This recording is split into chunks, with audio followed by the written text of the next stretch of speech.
দেলা তোমরা দেলা ফারুক কাকা একটু আইছে, আইয়া গদিতে মসনদে বইছে, একটু খাইবে হবাই খাবার শুরু করছে। হ্যাঁ তোমরা খাইতে দিলাম।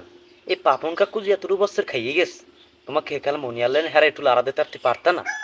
হ্যাঁ লাড়া দিলা না, সবাই কেবল ফারুক কাকু লাড়া দে সেটা হাকক গয় বাড়তে নেবে বিদেশে পাড়াইবা আর দিলা না পাড়াইতে। যাও পয়েন্টে আসি এখন। কাকা সেই আগের দিন নাই এখন, এখন যে লাফা বা টাহা লইয়ে চুরি ফাসরামি করবা, হ্যাঁ নাই।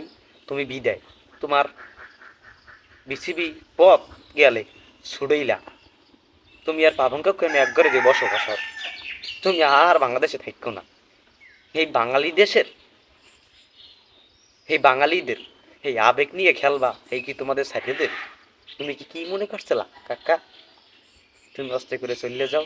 তুমি বাঙালিদের এই ফুটবল ক্রিকেট আবেগ আবেগ নিয়ে আর খেলো না। হকুলেতে ফুটবল দলের বসুন্ধরা কিংস, বাংলাদেশ দল তো নাই, পুরো বসুন্ধরা কিংস।